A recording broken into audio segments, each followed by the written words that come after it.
Hello, my name is Sarah Messer, and I am the 2024 District Teacher of the Year for Columbia County. Something that's been very important to me is sharing my story of perseverance with everyone that I can. I never imagined that I could be a teacher, let alone that teaching would be my passion and my calling. In fact, the reason I got into teaching is quite different than most. I wish I could tell you it's because I always wanted to be a teacher since I was a little girl, but that is not the path that God chose for me. My youngest son, Cody, was just 9 years old when he lost his life in an accident. At his funeral, a father and son came that I'll never forget. The father told me that Cody was not even in his son's class, but he saw him at recess and at chorus.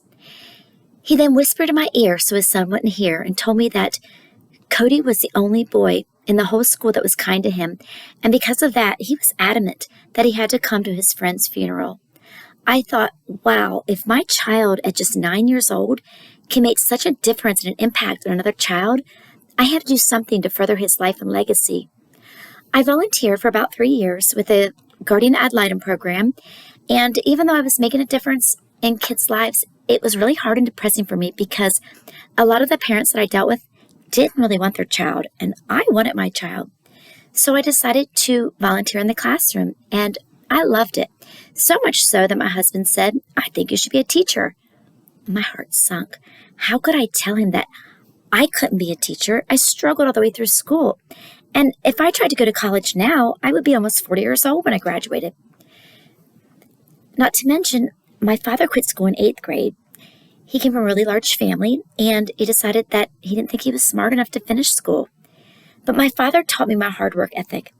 He would come home every night after work, and he would practice math problems, spelling, vocabulary. And one night he asked me if I had done my homework yet, and I said no. And he said, "Well, you need to do your homework. I'm doing my homework." And I said, "Well, you don't have homework to do. Why are you doing that?" I'll never forget what he told me. He said, "I want to better myself." And he did. He worked for the same company for over 44 years until he retired. My mother quit school in 11th grade. She was born with a hearing loss that no one helped her with until she was able to take care of it herself as an adult. She had a slight learning disability, so they put her in a special education class. And she told me that by 11th grade, she was so tired of everyone calling her dumb and stupid, even some of her teachers. That should have never happened. But my mother taught me perseverance and goal setting. Both my mother and father knew it was important for us to graduate high school. So my mother was determined that she was going to get her GED before she turned 40, and she did. This was such an important thing to me that I knew I had overcome the fact that I didn't think I could do it. I began to think if my sister could get straight A's in school, she was the only one of us that did that, why couldn't I?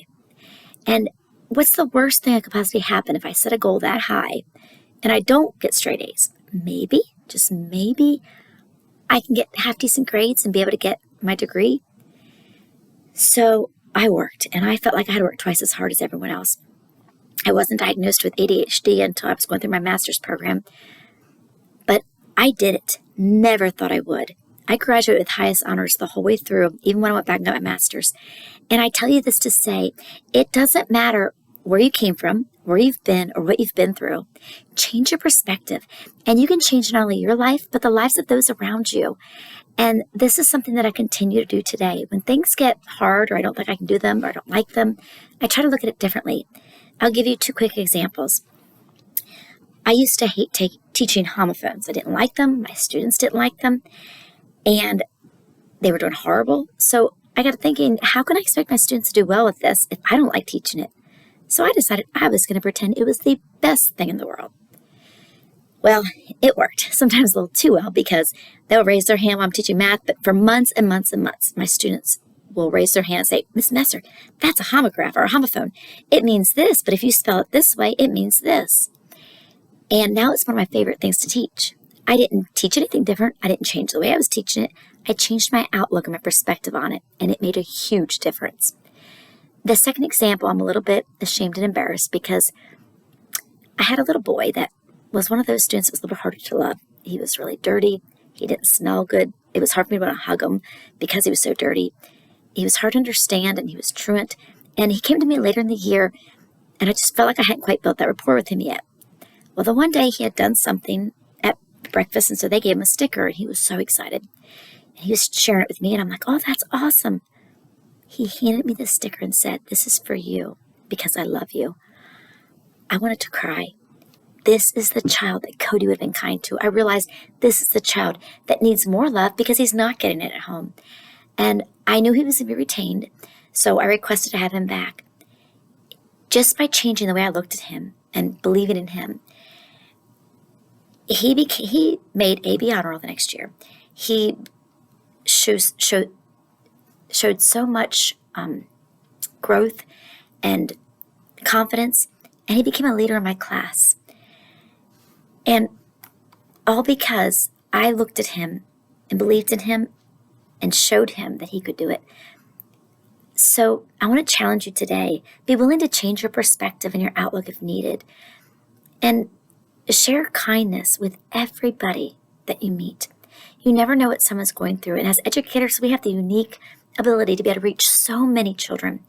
Teach them kindness, teach them compassion, empathy. Share Cody's story if it helps. Because imagine what could happen if Cody, he showed the power of one, how one person can make a difference. Imagine what could happen in our state if that power of one, and we share it with every student that we see, that power of one can then become the power of many. Thank you and God bless.